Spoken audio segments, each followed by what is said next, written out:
é com grande satisfação que eu abro aqui essa celebração em homenagem aos 30 anos que nós estamos sem a presença física de Lina Bobardi, do seu falecimento.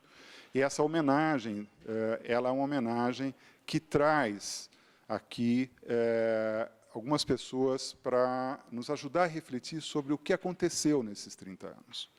Né? O que aconteceu nesses 30 anos em termos de reconhecimento do seu trabalho, novas interpretações, ela se tornar uma arquiteta, talvez um dos arquitetos, como ela preferiria que eu falasse, né, mais reconhecidos no mundo hoje contemporâneo.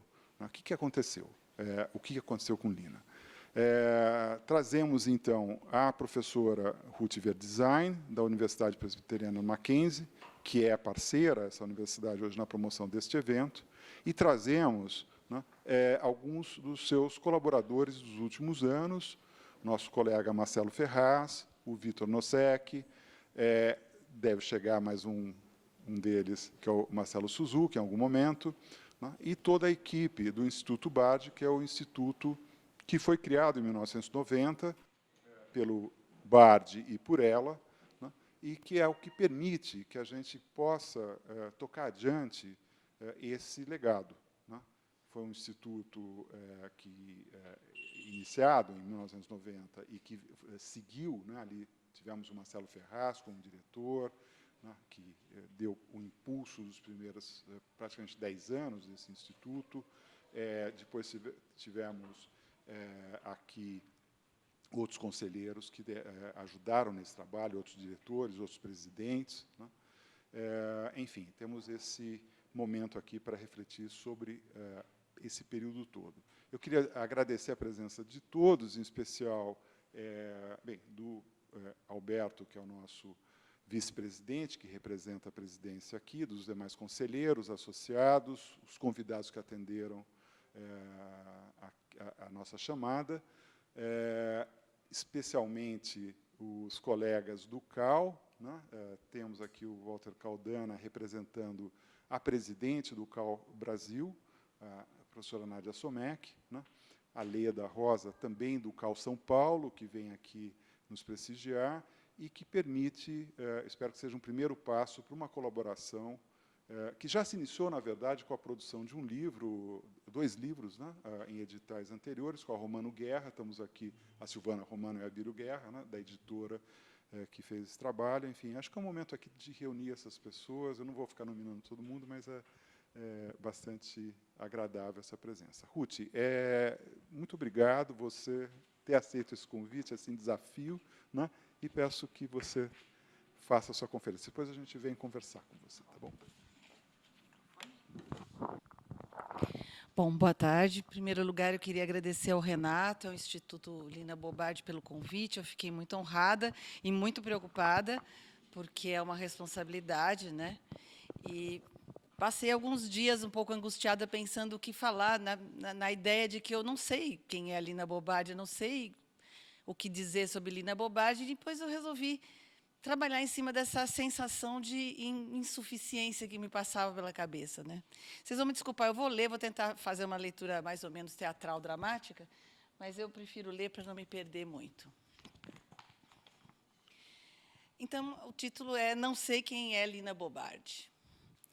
Recentemente foram publicadas 2 biografias sobre a vida e a obra da arquiteta italiana, naturalizada brasileira, Lina Bobardi, uma do colega Zé Euler Lima e outra do colega Francesco Perrota Bosch. Ambas com cerca de 500 páginas, amplamente referenciadas em pesquisas e em documentos, como atestam as dezenas de páginas de notas que complementam os textos. Mas, se você perguntar aos autores se eles sabem quem é ou quem foi Lina Bobardi, eles provavelmente irão dizer que, apesar de tanto estudo e dedicação para conhecer melhor a arquiteta e a sua obra, ainda assim, eles jamais saberão responder essa pergunta de maneira cabal e definitiva. Cada ser humano é um mistério para si mesmo e para as demais pessoas. A cada dia aprendemos um pouco mais sobre nós mesmas e todos os dias nos relacionamos com diversos seres humanos sem sabermos plenamente quem são. O cotidiano se basta com o entendimento mais ou menos superficial dessas personagens, ou das personas, palavra que vem do grego, passou ao latim, as línguas modernas, e, como vocês sabem, quer dizer máscara.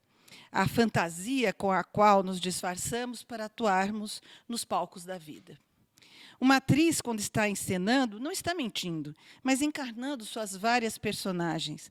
Assim também nós interpretamos nossos personagens, estejamos em público ou em privado. Nossa vida é um palco iluminado, onde estamos sempre vestidas de dourado, calçando nosso chão com estrelas, como dizia a letra da canção de Silvio Caldas e Oreste Barbosa. Então, se assim é, e o que sabemos, e o que não podemos saber, e o que podemos saber sobre Lina Bobardi?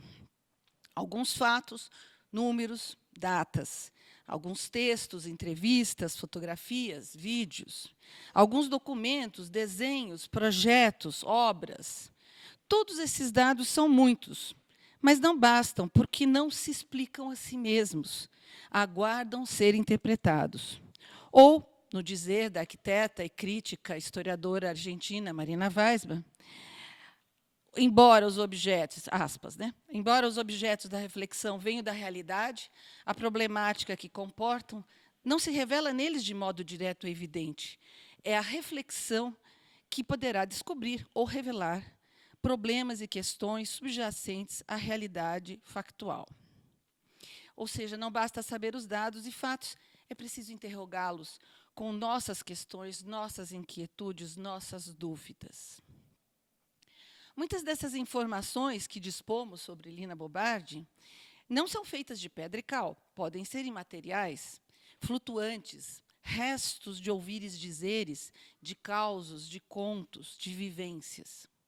Ainda que sejam saborosas e enriqueçam o folclore sobre a personagem, quando consideradas de maneira acadêmica, eu sou uma pesquisadora acadêmica, universitária, então é o meu ponto de vista, não é o único possível, né? Mas é como eu vejo um pouco as coisas. Né? Para serem consideradas de maneira acadêmica, precisam sempre de alguma pesquisa, para serem devidamente corroboradas e confirmadas como factuais. Quem conta um conto, aumenta um ponto. Lina também alimentou muitos mitos pessoais e ajudou direta e indiretamente na edificação da sua versão biográfica própria e autoral, mixando realidades e desejos. Como, de resto, fazemos todos nós, todos os dias, e principalmente os personagens públicos. Cada vez que nos aproximamos de Lina Bobardi e queremos conhecê-la, vamos também ampliar essa nuvem de precisões e de imprecisões que escondem, que iluminam o seu sol, sua lua, suas estrelas. Sabemos que Lina foi uma grande arquiteta. A figura do grande arquiteto derivado do grande artista da tradição narrativa vasariana, se consolida como uma espécie de metanarrativa que constitui um corpus formal e uma forma escrita, no dizer do historiador norte-americano Hayden White.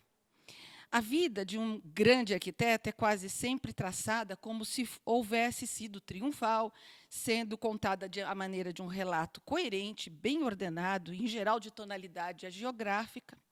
E isso acontece porque nós, seres humanos, finitos, limitados, exigimos que os nossos personagens se representem o que de melhor há, que sejam maiores do que a vida. Para chegar a essa transcendência, fazemos com que se encaixem em algum modelo ou arquétipo. O herói, o desbravador, o incompreendido, o revolucionário. Citando uma colega argentina, outra colega argentina, Amy Rigotti, no livro dela sobre a biografia e os grandes arquitetos, aspas, exigimos de uma biografia que seja coerente. E a vida nunca é. Sentimos a necessidade de preencher vazios e criar continuidades, correndo o risco de, finalmente, esses relatos se tornarem ficções, fecha aspas. O fato de os grandes arquitetos terem sido quase sempre e exclusivamente homens, nos deixa a todas, mulheres e homens, com um vazio de representação. A ausência, ou mais provavelmente a invisibilização do feminino, pode nos induzir a mimetizar nos relatos sobre as grandes mulheres os valores costumeiramente embebidos nos relatos biográficos másculos, que, de novo, no dizer de Rigotti, se associam com aspectos que vêm sendo historicamente considerados masculinos: a genialidade, a maestria, a autoridade, a individualidade. Fecha aspas da citação da Rigotti, transportando-nos um tanto literalmente para as histórias das vidas das mulheres arquitetas. E se, afinal, esses modelos não se encaixarem, dá-se um jeitinho, nem que seja para isso necessário desbastar, eliminar, acrescentar alguma coisinha para fazer valer aquele molde.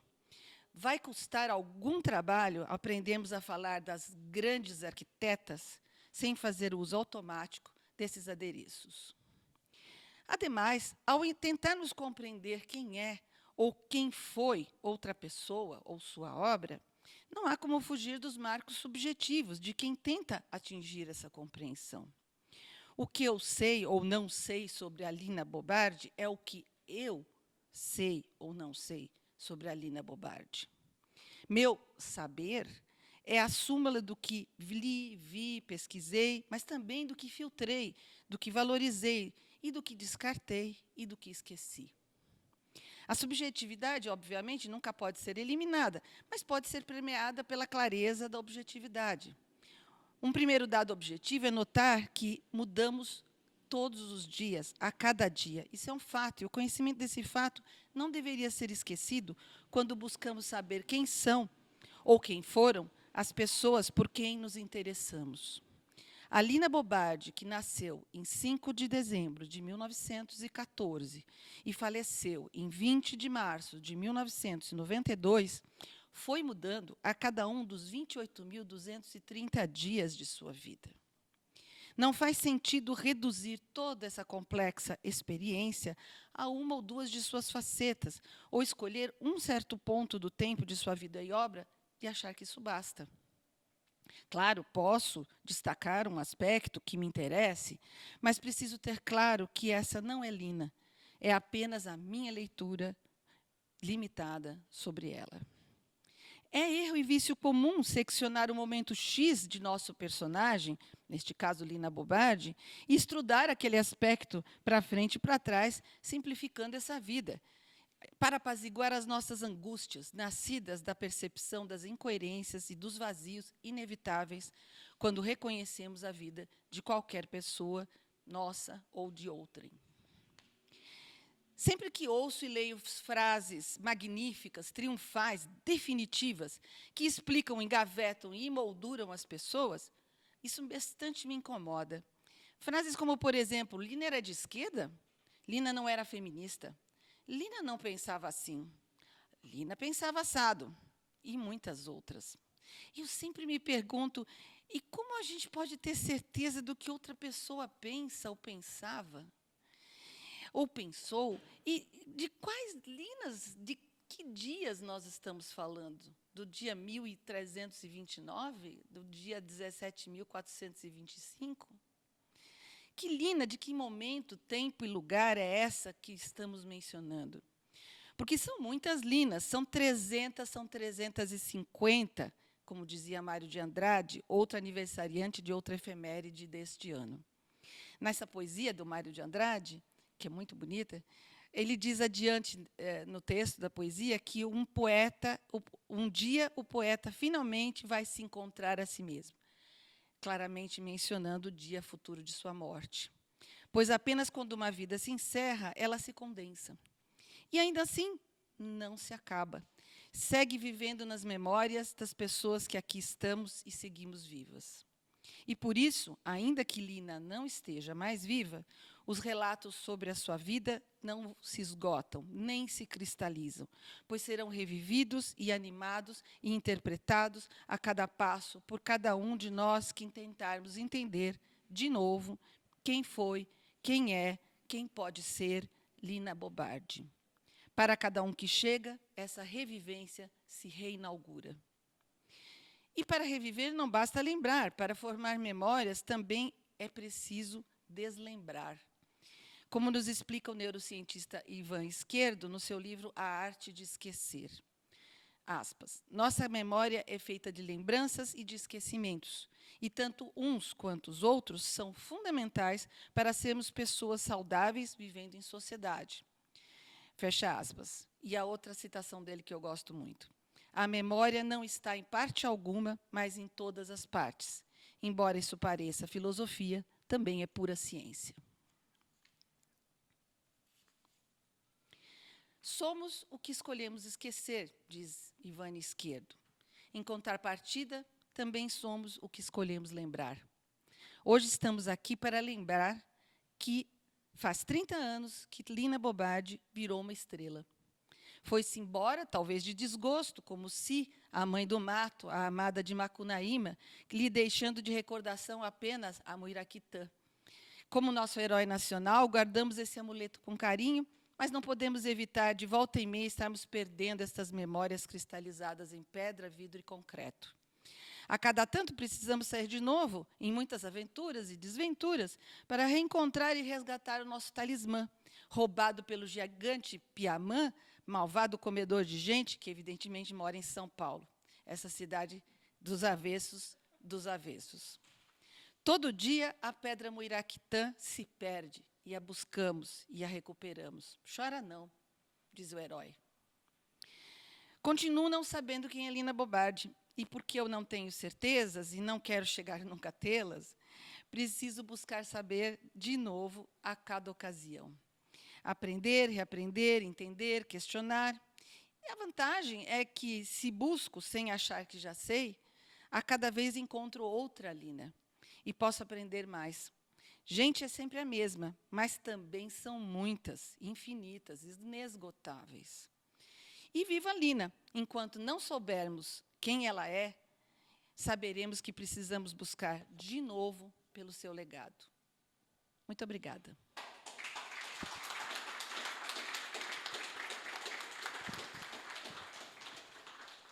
Renato.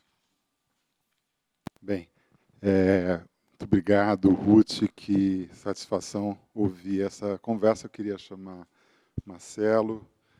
Muito bom ter você de volta nessa casa. Vitor Nosek, vamos bater um papinho aqui. Tá dentro ou tá fora? Opa. Tá, ok. Bem, vamos pela ordem, Marcelo, por favor. Eu inventei agora, claro. Você, Vitor, vamos jogando aqui um pouquinho. Vamos. Bom, eu venho aqui para ouvir a Ruth. Gostei muito. Gostei muito, já não é a primeira vez. Aliás, é a segunda vez que eu ouço a Ruth falando sobre a Lina, especificamente, preparadamente. Uma vez em Nova York, ela fez uma palestra intrigante, dizendo quem tem medo de Lina Bobardi, era o título dela. E hoje, esse não sei quem é Lina Bobardi. Quer dizer, eu fico pensando nos títulos que ela dá para as palestras e tentando descobrir que está cheio de riqueza, né? No mínimo, tem uma coisa que pode surpreender, tem uma interrogação grande no ar. Eu acho que isso talvez seja a pegada interessante da Lina, essa Lina misteriosa, essa Lina impegável mesmo, né? Despegada, mas é impegável, né? Um pouco difícil. Eu me lembro, eu usei uma vez, eu escrevi muito sobre a Lina, já acabei tendo que escrever muito sobre ela depois que ela morreu, porque até ela viva, até um tempo depois dela viva, eu estava dentro da Lina, de certa maneira. Eu estava dentro do assunto, do trabalho, da casa, de tudo, então não tinha afastamento possível. E, com o tempo, eu fui sendo obrigado, tanto que as pessoas me perguntam, me pedem para escrever, me pedem para entrevista, a pensar um pouco na Lina, e começo a descobrir essas coisas. E, numa dos artigos, eu usei uma frase do professor Agostinho da Silva, que dizia assim, não sou ortodoxo nem heterodoxo, sou do paradoxo. Falei, essa serve para a Lina bastante. Essa serve, né? Então, eu terminei o artigo com essa citação do professor Agostinho. Mas acho que, no fundo, isso que a Ruth coloca, que é uma coisa muito bonita, essa procura, vamos continuar procurando. Quem sabe daqui a 10 anos, daqui a 5 anos, vamos de novo nos encontrar para redescobrir coisas. Mostra essa Lina que procurou a vida inteira ser livre. E essa coisa, que aparecia uma balela, aparecia aquela frase repetida que o Oscar tinha muitas, a Lina tinha muitas, né? Sempre procurei ser livre frente ao mundo, frente às coisas, frente às pessoas. Então, isso eu acho que expressa essa condição de lutar a vida inteira para ser livre, para fazer o trabalho com liberdade, é que traz essa riqueza, que é esse mistério, que é o mistério da arte, que é o mistério da poesia, que é o mistério das coisas, que é o mistério da vida, no fundo, né? Da vida rica, mesmo com todo o sofrimento, com toda essa pessoa sofrida, que ela foi isso, aquilo. Eu até queria evitar de falar da persona, porque tá demais a Lina como pessoa. Eu queria voltar a lembrar alguns trabalhos dela, frases dela, significado dos escritos dela, das frases, dos trabalhos, principalmente da arquitetura, claro. Mas acho legal isso. Esse é um comentário a essa coisa que você coloca como esse mistério, que é um pouco um mistério muito vivo, muito feito de concreto, quase, né?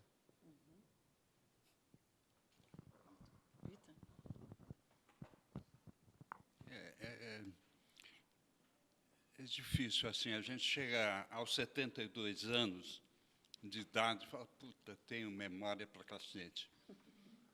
O Bardi eu conheci em 72, por acaso, eu frequentava a casa do Dude Cooper, Pfeffer, e eu vi sendo preparada a exposição do cinquentenário da Semana de Arte Moderna lá dentro, que o Milton Cooper, embora ninguém saiba, foi uma pessoa muito importante nesse trabalho, frequentava a casa da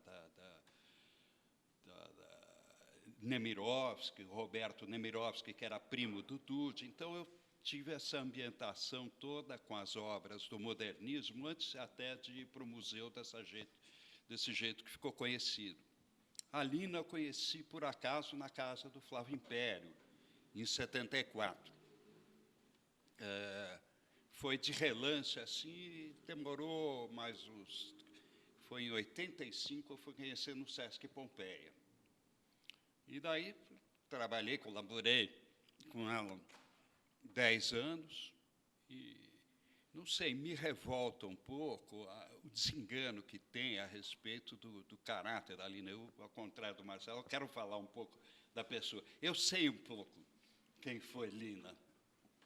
Então, isso que falam que ela é irracível, é de uma asneira, isso vem de umas coisas do Telmo Martino, da coluna dele, que pegava no pé dela, como humor. Só que levaram a sério, porque o Telmo enchia o saco dela. Ela, no trabalho, era extremamente produtiva, delegava, bem-humorada. Isso tudo se vê principalmente pelos desenhos dela. É impossível ela ser mal-humorada com aqueles desenhos. Então, por enquanto, era isso que eu queria falar, sobre esse caráter doce dela e muito... Eu acho que o que ela brigava é pela autoria, pelo respeito à criação dela. Isso, qualquer um de nós briga por isso. É isso que eu queria deixar. Olha, gostei muito de ouvir os colegas também. Marcelo, lembrando os nossos passados, né? A gente já está, assim como o Vitor também, né? A gente já está virando assunto de pesquisa, né? Já estamos ficando com idade para isso, né? Que beleza. A gente precisava entrevistar você e recolher essas memórias. Eu não tive o privilégio de conhecer a Lina, assim, cruzei 1 ou 2 vezes de passagem, né? Então, talvez por isso essa sensação de que eu não conheço, porque eu, de fato, não a conheci. Cruzei uma vez no Sesc Pompeia, outra vez ali ou lá, né? Meu interesse é puramente como pesquisadora e como apreciadora de arquitetura, né? Então, eu acho que é inestimável todas essas memórias, e elas devem ser reconhecidas e contribuídas. Eu acho que eu fiquei muito impressionada com o lançamento das 2 biografias, li as 2, são 2 catataus, assim, mas eu fiz questão de ler as 2, e acho muito interessante toda essa pesquisa que é feita. Mas isso não significa que terminou, não vai terminar, não terminou e não vai terminar nunca. porque a riqueza da obra é muito grande, né? Então, eu evito de falar da personagem, porque eu, de fato, não a conheci, como vocês dois tiveram essa oportunidade, né? Mas gosto muito da obra e a cada vez aprendo mais. E não só eu, todo mundo, né? Mas me incomoda, sim, um pouquinho o enquadramento que alguns historiadores, que algumas pessoas fazem, de um pouco mitificar demais. A mitificação ela não é saudável, no fundo, no fundo. Ou seja, se a gente vai virar um ícone e botar na parede, eu não sei se é isso que ali, eu acho que isso é o contrário da liberdade, né? Dessa liberdade que ela pedia para ela mesma e que a gente tem que ter para todos nós, né? Transformar, cristalizar, não é respeitar. É o contrário disso. Achar que já sabe é muito limitante. Então, daí surgiu a minha fala, mas gostei de ouvir vocês falando e gosto de ouvir outras histórias. Não sei quem mais na plateia deve ter mil mais outras histórias Eu por vou aí. começar contando uma. Então, conte, Márcio. Bem, primeiro que eu não convivi com a Lina, né? Quer dizer, eu vim aqui visitar o instituto, o Marcelo, às vezes, com o Suzuki, e a Lina estava aqui em cima, e a gente ficava lá embaixo, né? Para conhecer um pouco o trabalho dela, tal. Mas não tinha. Via ela em palestras, né, algumas memoráveis, né, como a da FAO, a do Congresso de Arquitetos, Brasília de Arquitetos, quer dizer, que foram momentos, perto disso que você falou, ela se aproximando desse momento de condensar a sua experiência, a sua contribuição. A primeira vez que eu prestei atenção no nome dela foi quando eu fui, no ano que eu estava me formando, no mês da minha formatura, 1982, eu fui visitar o Sesc Pompeia, né? Eu morava em Campinas, vim para o Sesc Pompeia, entrei no Sesc Pompeia e falei, gente, o que é isso? Né? Para mim, foi no momento que a gente tentava pensar novos caminhos de renovação para a arquitetura brasileira, entrar naquele espaço, e ainda não tinha o conjunto esportivo, era o conjunto da fábrica, né? Eu falei, não, eu tenho que prestar atenção nessa produção, né? Levou um tempo, levou uns 10 anos até eu começar a pesquisar, né? E depois, mais ainda, para eu fazer um trabalho, iniciar a publicar, fazer um trabalho acadêmico, orientar trabalhos no mestrado sobre a Lina. Por quê? Porque eu achei que eu precisava encontrar um caminho para chegar, né? Esse caminho levou uns 15 anos, mais ou menos, para eu começar a chegar. Comecei a chegar pela expografia, a partir de pensar a origem.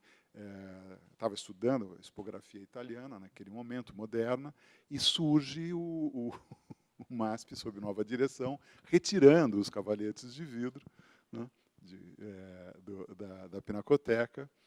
E aí eu me reaproximei do Marcelo e a gente foi comprar uma briga. Uma dessas, acho que a primeira juntos, e foi muito... perdemos naquele momento, mas acho que marcamos ali, né, vamos dizer, uma virada, né, nesse entendimento, porque se falava que aquela expografia era um erro, né, era uma coisa que estava errada, tinha que ser removida porque estava errada, né, por causa daquela transparência. Quem que faz uma coisa transparente assim, né?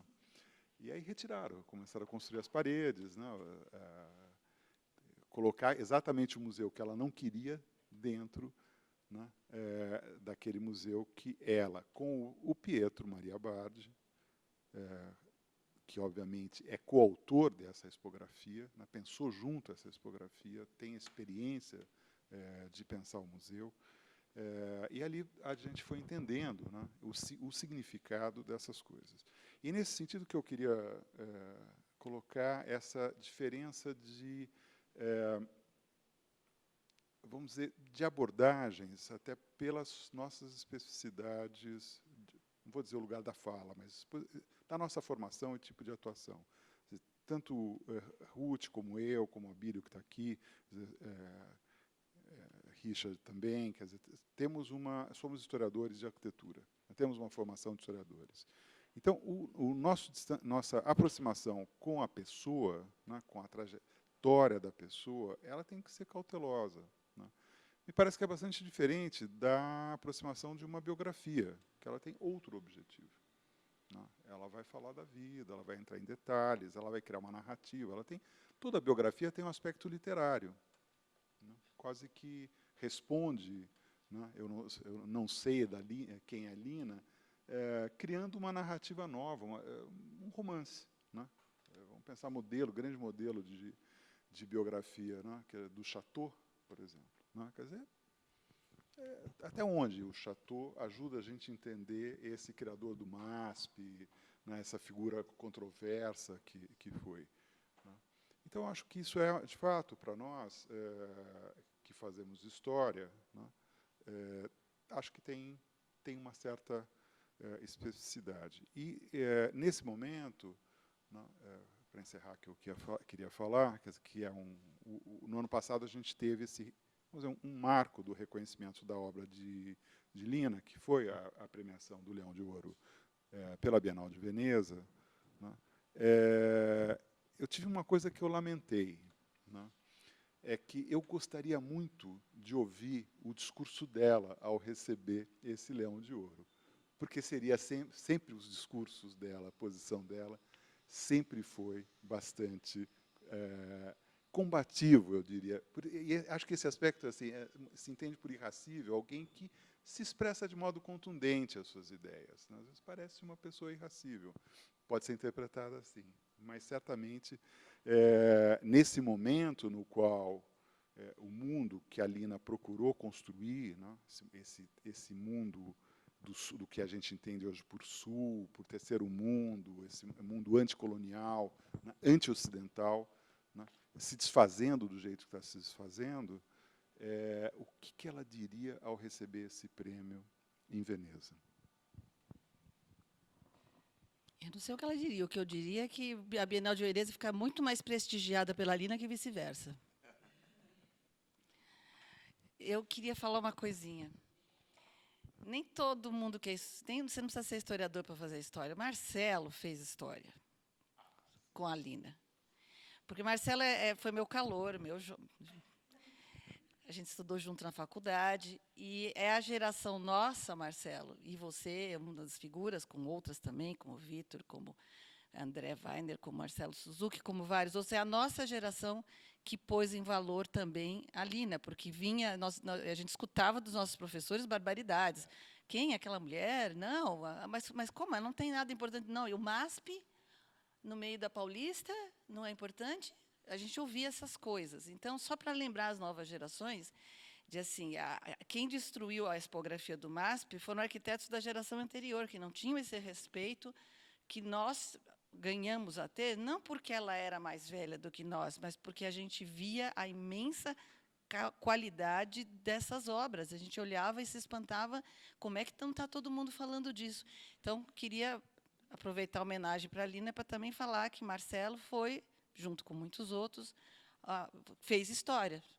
Mesmo não sendo historiador, fez história, porque começou a valorizar, fez a exposição que correu o mundo. Sem essa exposição que correu o mundo, poderia ter havido essa valorização da Lina de outras maneiras, mas foi essa, efetivamente, a que valorizou. Então, acho que também é uma homenagem a você. Eu só queria completar uma coisa, Marcelo. Não apoiado. E não só ao fazer levar a Lina adiante, mas a arquitetura brasileira. Quer dizer, a coleção de publicações sobre a arquitetura brasileira feita aqui nesse instituto nos anos 90, né, mudou o padrão das publicações de arquitetura no Brasil, que até então eram publicações muito pobres em termos de ilustração, informação, iconografia. Né? Então, a dupla que está aqui, tá bom, pode não ter o título de historiador, mas trouxe para nós, né, a possibilidade de pensar novas formas de publicar arquitetura, que estava tendo no exterior, mas que a gente não conseguia ver as obras da nossa própria arquitetura. Então, Vila Nova Artigas, Afonso Eduardo Ride, né, são Lelé.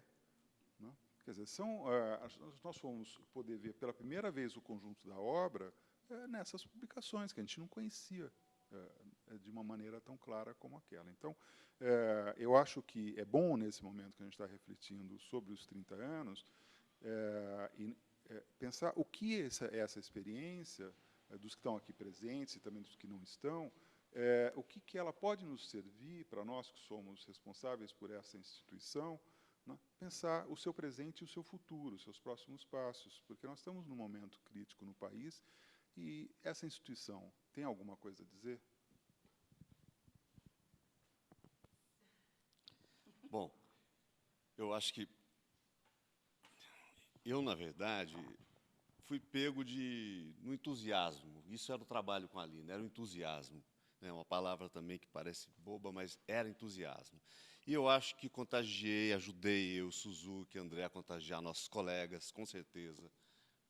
A Ruth fez uma edição sobre a Lina maravilhosa na Projeto, talvez a primeira respeitosa sobre a Lina, assim, uma coisa grande, né, de fundo, refletindo sobre a Lina, porque era isso, a Lina não existia, nossos professores não reconheciam a Lina. De repente, estava acontecendo uma coisa incrível, e como é que eles não reconheciam? Eu estava vivendo essa coisa, que era o Sesc Pompeia. Nossos colegas passavam por lá. Falaram, não é possível. Mas é que aquilo não parecia muito a arquitetura que a gente estava aprendendo na escola, que tinha que ter um terreno limpo, botar lá o edifício. Ali tinha uma coisa, prédio antigo, industrial. Onde está o trabalho do arquiteto? Parece que não está, ou está muito lá nas quadras, está exagerado. Tá. Então, era, de novo, essa impegável Lina. E isso quer dizer, isso é que é o bom da história, é quando você tem que pensar, tem que, né, sofrer com o que você vê e com o que você experimenta. Então, nesse entusiasmo, é que, quando a Lina morreu, a gente fez o livro, foi uma loucura fazer aquele livrão em menos de um ano. Um documentário, um livro e uma exposição grande, né, que rodou o mundo. Mas era um entusiasmo, pouquíssima gente, meia dúzia de pessoas aqui assim, e na loucura, selecionando os textos, esse texto é bom para isso, para aquilo. Então, foi com todos os problemas, é ainda uma Bíblia, aquilo ali serve. Para quem quer estudar um pouco a Lina, vai procurar ali, vai ver, tudo é da Lina naquele livro. Então, foi nesse entusiasmo que a gente fez e continua fazendo. Como eu disse que eu estava dentro dessa história, foi difícil fazer de dentro e foi indo. Com o tempo, eu tenho cada vez mais, como eu já disse, escrito sobre a Lina, falado. Vou publicar um artigo na Folha amanhã, na Ilustríssima, sobre a Lina. Publiquei no Vitrúvios ontem, que o Abílio publicou, que eu gosto desses artigos. E eu procuro puxar agora essa Lina viva que a gente quer, a Lina crítica, que vocês sabem melhor que eu, o quanto a arquitetura pode ser crítica também, o quanto o arquiteto, com a obra dele, pode ser crítico. E a Lina crítica é muito importante. É para chacoalhar assim, essa arquitetura que já foi um pouco para trás da Fórmula 1 da arquitetura, do Star System, do Arquitetura Show. Né? A gente vê agora o mundo, né, correndo um risco enorme, com pandemia, com guerra, com tudo mais, e a gente estava fazendo uma arquitetura que não tinha nada a ver com o seu fundamento, que é a construção do abrigo casa, do abrigo cidade. Quer dizer, essa arquitetura fora dos trilhos é que a Lina estaria criticando hoje e passou a vida toda criticando. E colocar no trilho não significa colocar numa linha só, significa colocar ela num fundamento, e o fundamento da arquitetura é esse, a construção do abrigo. Então, a Lina, que interessa bastante para mim hoje, é essa que pode levar, que eu posso ir na obra dela, por exemplo, no Sesc Pompeia, e dizer uma coisa que eu descobri muito tempo depois dela morrer, há poucos anos atrás, uma frase dela que ela dizia assim, no Sesc Pompeia ela encontrou a convivência coletiva individual. Ou seja, as pessoas podiam ser solitárias no meio dos outros. O que é isso? Né? Solitária no meio dos outros. Solitária no sentido de dignificar a solidão, a solidão necessária para qualquer pessoa. É importante a solidão na vida das pessoas. Então, ela diz, isso você só encontra no Oriente. E aqui no Sesc tem um pouco. O cara vai lá, cochila no meio do burburinho. É igual uma criança que está no meio de uma festa de adulto, dormindo, tranquila no colo, né, de uma festa barulhenta. Isso significa carinho, aconchego, isso é arquitetura. Isso é. Então, essa arquitetura feita de vida, de convivência, para a Lina era mais importante. E é isso que a gente tem que tentar trazer para a arquitetura que a gente faz, para isso que interessa como arquitetura. Nos desenhos da Lina, como você disse, estavam as pessoas, o André deu um depoimento bonito para o Cal, que vai estar dizendo os desenhos dela. Em geral, o arquiteto usava o desenho, repetindo o André aqui, para botar o desenho do homem, da escala humana, para dar escala na arquitetura dele, nos desenhos. A Lina era o contrário, era a bagunça da vida que estava ali fazendo a arquitetura. Isso é muito legal. Então, eu acho que essa dimensão difícil é que interessa hoje trazer para mostrar para os jovens arquitetos, para os estudantes, para os alunos nossos, sabe, que a arquitetura é feita disso. E isso que vale muito para a arquitetura do futuro, para a cidade do futuro. Então, a Lina tem muito a dizer com a obra dela. Né? Basta ver o MASP, o Vão Livre do MASP, os acontecimentos, o Sesc Pompeia. Roberto Samonet dizia no lançamento do livrão lá no MASP, falou, olha, não vou falar mais, vão para o Sesc, vão para o Sesc, vão para o Sesc, todo mundo, vai lá para o Sesc Pompeia. Tá? Quer dizer, né? Então, é engraçado isso, ele já estava vendo que... Então, enfim, de novo, falando não da persona, mas eu acho que tem esse lado e que vocês constroem isso, vocês organizam essas coisas. A gente dá alguns depoimentos, fala algumas coisas e tal, mas está muito dentro do assunto e não consegue ter o afastamento. Mas, Bom, eu vou falar da Lina.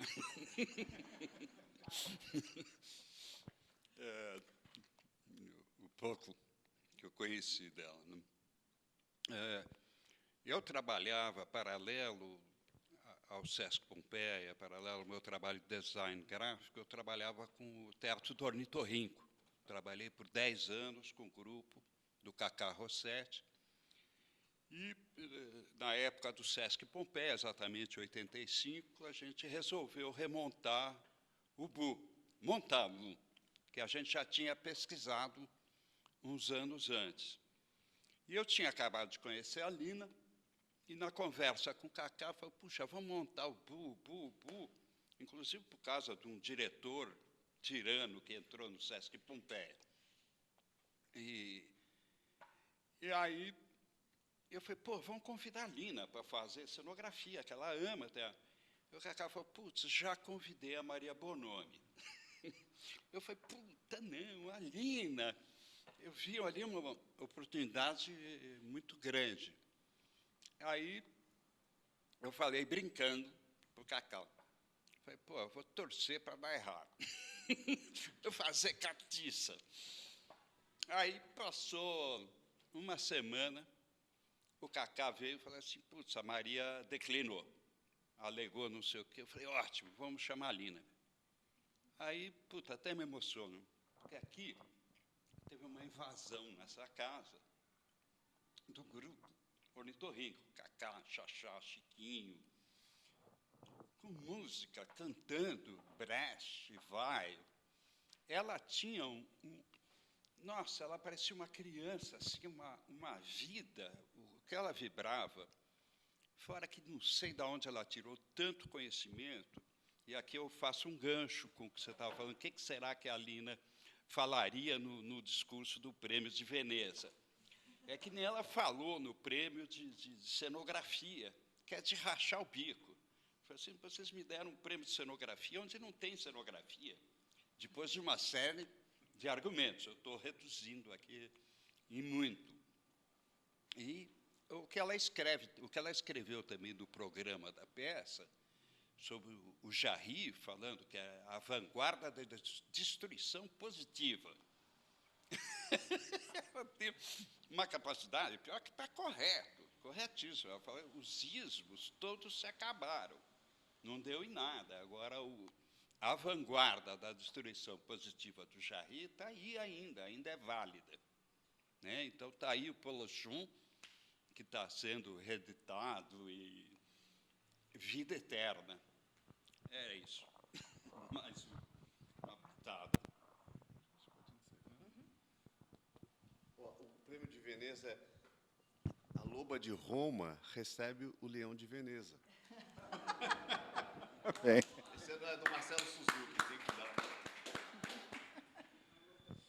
Não, de fato, é uma honra muito importante para o país, para o Brasil, receber esse prêmio, e para todos nós que estamos aqui, né, ter tido esse destaque, entre várias outras celebrações que se tem sobre a obra da Lina. Nós estamos num momento aqui, eu achei curioso, você falou uma coisa que eu não sabia, que você conheceu-os na exposição de 72, do cinquentenário de 22.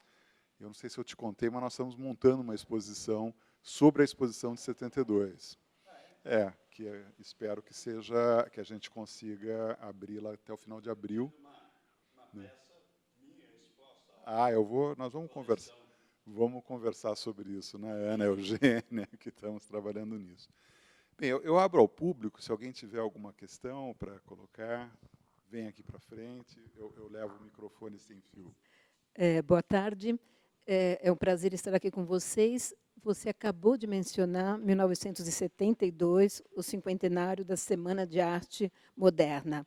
Eu estive aqui conversando com as colegas do Instituto essa semana, inclusive perguntando qual era a relação da Lina Bobardi com os protagonistas da Semana de 22, ou com outros artistas contemporâneos dela, alguns, por exemplo, como Lazar Segal, que também fez um percurso vindo da Europa para o Brasil, como que era a relação dela com esses protagonistas e com esses primeiros traços que houveram naquele momento do modernismo. Bem, o certo para responder isso seria a Ana e a Eugênia. Vocês gostariam de vir aqui à frente para... Ana? Ou Eugênia?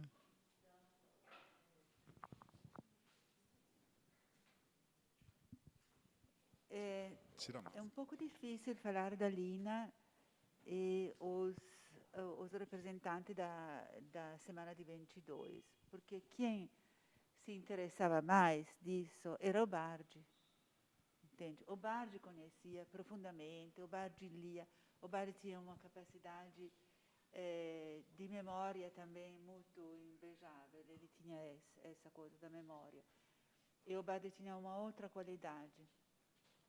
Se esquece muito do Bardi, mas o Bardi tinha essa qualidade, que era a capacidade de botar as coisas juntas, de síntese, uma grande capacidade de síntese.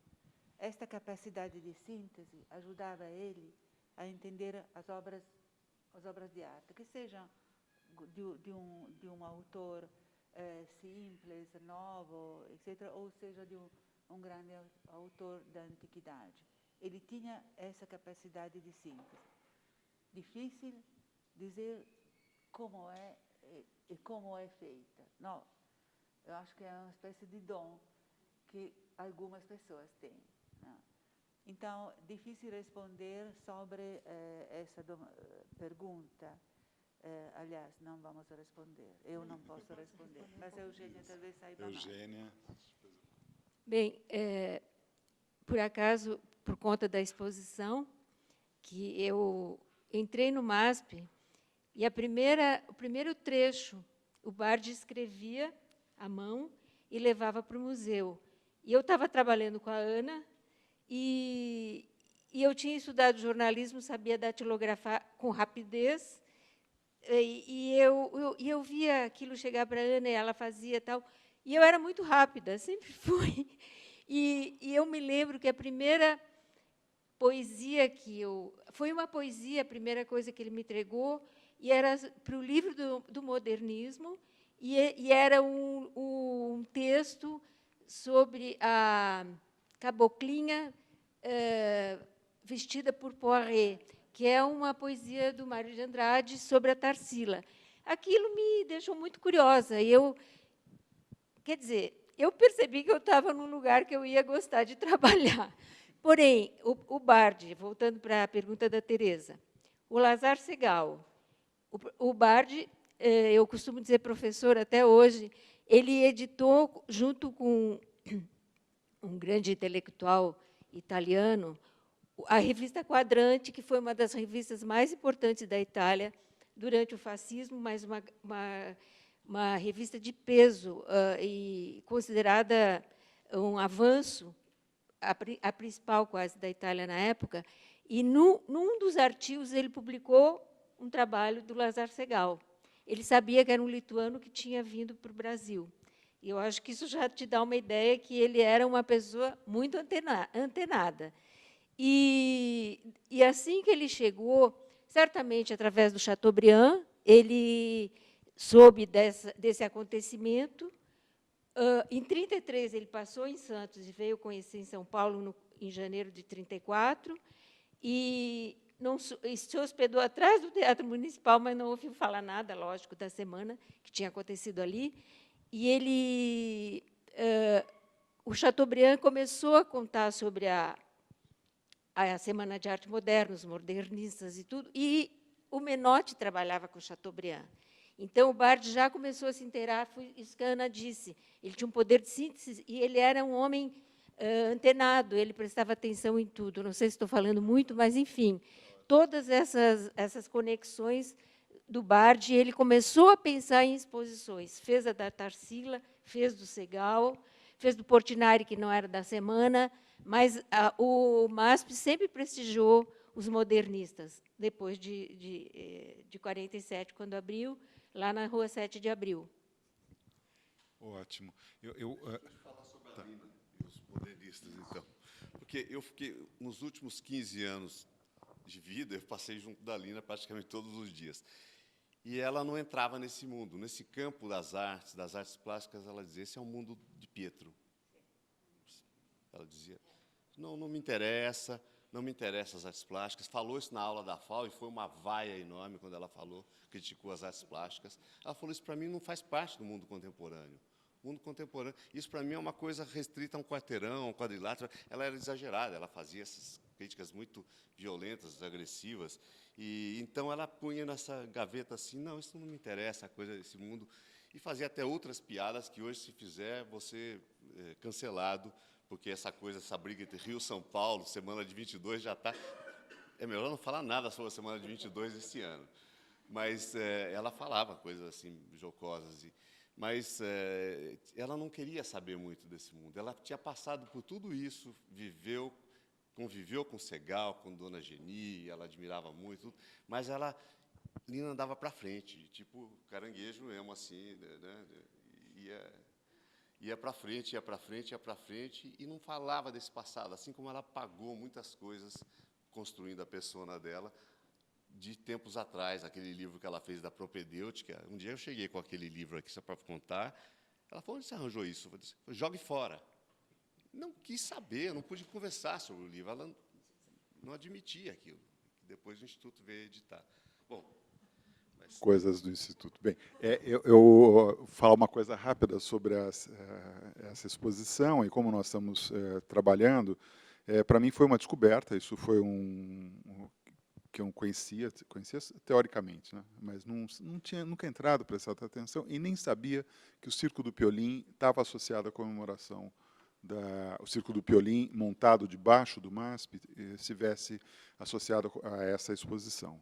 Então, foi a partir um dia, numa reunião do Conselho, o Nelson Aguilar entrou nesse assunto, já nas preparações do centenário, e falou, o Instituto deveria recuperar essa exposição. Até aí que eu falei, puxa, mas o circo está lá, e nós começamos a estudar, né? E para mim hoje fica muito claro assim que o circo é a Lina nessa exposição, né? E a exposição em cima é uma exposição do Barthes, né? A exposição dentro do museu é uma exposição organizada pelo Barthes, juntando as coisas e criando a ambiência dentro de uma estratégia muito própria que ele de ver, né? E principalmente de pensar, quer dizer, esse modernismo em processo, a semana sendo um momento, um instante de um processo de modernização das artes, junto com a modernização social, produtiva. Então, assim, só para concluir aqui, né, o cartaz, que é um cartaz fantástico, né, que é a capa do catálogo, com as pinturas, os closes de rostos, né, de pinturas, né, essa seleção, quer dizer, você tem de artistas do final do século XIX até artistas, pinturas dos anos 50. Né? Quer dizer, por quê? Aí o cara expõe a Tarsila, o outro fala assim, mas a Tarsila não estava lá na semana de 22. Não estava, mas ela é essencial para entender esse processo. Né? Então, acho que o Barthes ele constrói esse processo, e o circo né, é o papel que o Piolim teve para os modernistas, né, como figura, e ele reproduz, esse é um texto que eu não conhecia, ali no catálogo, né, um trecho do Menotti, da Alpica, falando sobre o Piolim, né, o Piolim como sendo o artista moderno, autêntico, não esse artista né, que faz todo rebuscado, né, porque o artista moderno é um artista que se sujeita à vaia, ali, no picadeiro, na frente das pessoas. As pessoas riem, aplaudem ou vaiam, ali, na hora, né. Então, esse é o homem moderno, né, esse é o artista moderno, o ator moderno, né. E aí eles reconstroem e pegam o Piolim já às vésperas, né, de morrer, ele morreu no ano seguinte, a velhinha vai lá e faz o seu espetáculo. Então, e a Lina constrói esse circo ali, não é o circo original, né, porque o Piolim, inclusive, dá uma entrevista de que o circo é bem menor, é uma reprodução. E outro dia, estava com a Abílio vendo examinando uma dissertação, uma qualificação, né, sobre a cenografia da Lina no cinema, e aparece em 68, né, um circo no filme da Compadecida, né, que ela tinha montado, quer dizer, 4 anos antes do Circo do Piolim no MASP. Então, é interessante como esses temas, né, são temas recorrentes que ela conhece, obviamente, eles interagem, o casal, nessa discussão da construção mesmo de um projeto intelectual, projeto cultural, que ela fica mais com a parte de arquitetura e a exposição. Assim, agora, a maneira como eles, né, se aproximaram de modo intelectual da produção brasileira, né, é só ir na biblioteca. Né, pega os livros, né, Gilberto Freire, Sérgio Buarque, Mário de Andrade, eles estão, mais tarde Paulo Freire, quer dizer, eles estão sublinhados. As marginálias desses livros dão uma tese de doutorado fantástica. Eu me dediquei a algumas delas, mas é um material impressionante. Né? Então, mostra como eles são. Né? Há uma colaboração, um pouco...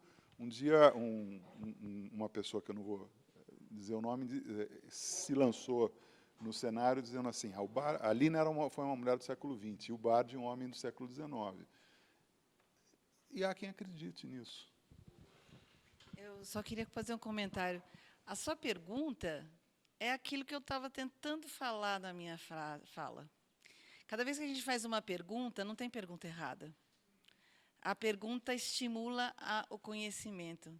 O que poderia ter acontecido? Bom, de repente não tem relação nenhuma, mas isso também é uma resposta. Mas, de repente, o Renato saca aqui uma possível relação daquele circo, e a gente levanta um fio da meada como para entrar nesse labirinto, né? Então, eu acho que, assim, cada vez que a gente pergunta, a gente inaugura a possibilidade de ver outras coisas e ir organizando, e se a gente vai indo, daria um artigo, se a gente vai indo, daria um doutorado inteiro, se quiser, etc. Então, eu acho que é importante a gente não se constranger e perguntar, e imaginar perguntas. É interessante imaginar perguntas. Nenhuma delas está certa nem está errada. Tudo é possível, né? Tudo é investigação. E todas as respostas de não tem nada a ver, mas talvez tenha algo a ver, mas talvez pode ser que tenha, mas não tem ela, mas tem o Bardi, mas tem... Essa riqueza das respostas, eu achei lindo isso aqui. Eu achei que a gente fez uma performance, agindo ao vivo sobre como é conhecer a Lina, fazendo perguntas e perguntando para quem estudou e lendo nos livros, né? Achei tão bonito, estava apreciando aqui. Bem, gente, eu acho que... Sim, mais uma pergunta. Sandra, por favor. Por favor, vem aqui. Não, é para bagunçar um pouco. É que tem que gravar. Vem cá. Para gravar. Faz parte do script. Não, a gente está falando muito do que ela era. Eu gostaria de saber o que ela seria hoje, como ela agiria nesse mundo que nós estamos vivendo e como ela se revoltaria com a nossa situação atual. Eu vou ler uma frase dela, que ela deu numa entrevista. Eu vou ler uma frase que ela deu numa entrevista, que, por sinal, ela estava embaixo desse Buda aqui. Uma entrevista para o Walter Lima Júnior. Ela fala... Puxa vida, cadê a minha... Cadê o Walter Lima?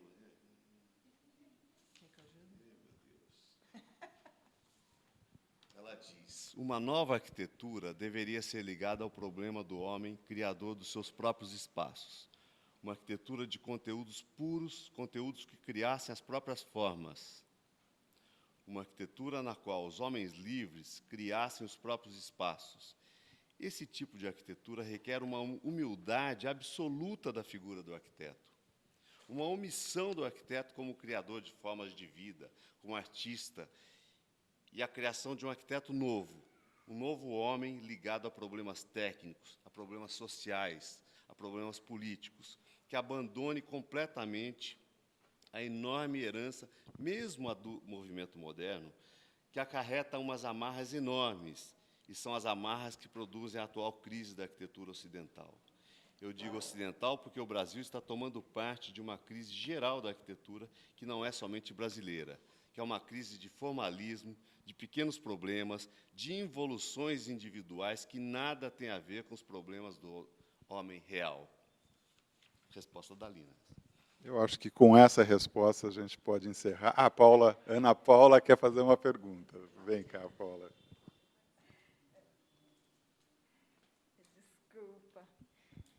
Não, eu queria só perguntar para o Marcelo como ele vê a Lina do ponto de vista popular, que é uma questão muito cara à tua obra, a recuperação da cultura popular na tua obra, e na própria Lina, quer dizer, se essa relação com o circo, se ela foi uma arquiteta anti-elitista e como o povo entrou na sua concepção de mundo aí, de arquitetura.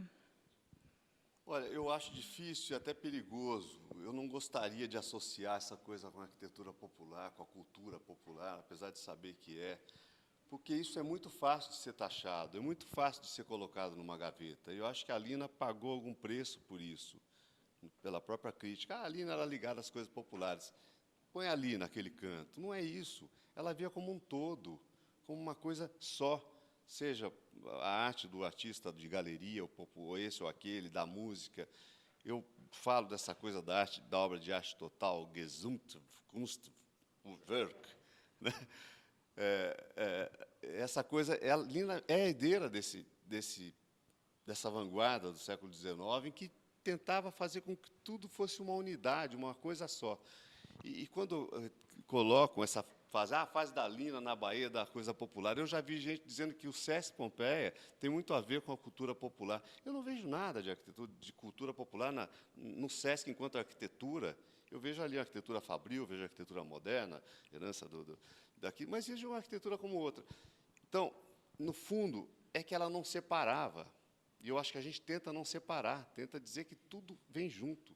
Não é? Não tem essa coisa do popular, do erudito, ou do esse, daquele, alta cultura, baixa cultura.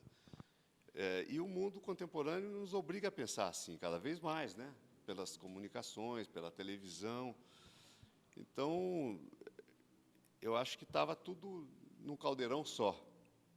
E deve ficar num caldeirão só. Então, essa coisa que muitas vezes também, no meu trabalho, já que agora já tem bastante tempo, a gente é tratado com... Às vezes, faz muito trabalho cultural, muito projeto na área da cultura, disso, daquilo, na cultura popular. Não, eu estou fazendo lá no Bodocó, em Pernambuco, um centro cultural desse tamanhozinho, como a Lina, quando fez a igreja de Uberlândia, dizendo, a igrejinha lá em Uberlândia, assim, mas tratava com o mesmo respeito, com o mesmo approach, encarava da mesma forma essa questão. Era sempre... E isso também para fugir da questão do regionalismo, né? que era uma coisa onde sempre uma gaveta fácil de colocar quem a gente não conseguia, o crítico não conseguia enquadrar direito, bota ali naquela gaveta, regionalismo. Ora, não existe, se a arquitetura é feita para o mesmo homem, para os mesmos problemas humanos, as mesmas questões humanas, que vão do corpo até a complexidade mental, ela é feita para um homem, ela é universal, não é regional, nem local. Ela é local sempre, mas ela é universal. Os problemas são universais. Se a arquitetura for encarada dessa maneira, eu acho que a coisa popular está dentro de tudo. É um comentário importante, isso, porque respondendo a primeira das questões, que eu acho que por aí né, que a gente se aproxima, Lina e o Pietro, sempre juntos, nesse caso, com o Mário de Andrade. Né, quer dizer, a importância de Mário de Andrade, do pensamento de Mário de Andrade, da sua ação no patrimônio, das suas pesquisas, as missões, as pesquisas etnográficas, a partir do centro da Secretaria de Cultura, do Departamento de Cultura, né, de São Paulo, tudo isso eles conhecem. Né, conhecem a partir do Saia, né, o Saia está na biblioteca, o Luiz Saia, essa documentação está na biblioteca, está na primeira número da revista Habitat. Então, a maneira como eles se aproximam da cultura, da produção popular, ela não é uma maneira que distinga. Né, então, está lá, você está numa página sobre ex-votos do Nordeste, né, no qual, inclusive, se compara com a arte na Itália, de ex-votos na Europa, e vira a página, você tem o Le Corbusier. Né, quer dizer, sabe? Quer dizer, não tem problema. Acho que, nesse sentido, assim, é moderno e popular, não é moderno ou popular, não é moderno ou popular contra moderno. É uma produção de arte, de cultura, de arquitetura, quer dizer, é um projeto. Né? E isso, pensando aí para a Sandra, né, o que poderia ser para o Vitor, da nossa conversa de ontem, eu acho que essa concepção de tudo isso estar junto, né, ela é uma concepção de vanguarda, ainda hoje. Né, para um Brasil que já teve isso, perdeu, né, e poderia reencontrar e a gente ajudar, como Instituto. Gente, eu queria agradecer muito a todos, em nome do Instituto. Acho que essa noite aqui, tarde, já quase noite, está sendo muito agradável. Agradeço quem nos acompanhou pelo Instagram, né, quem vai nos acompanhar pelo YouTube, pelos nossos sites. Né, e a próxima vai ser a semana de 22, vista em 72, por nós, em 22 de novo. Né? Então, todos convidados.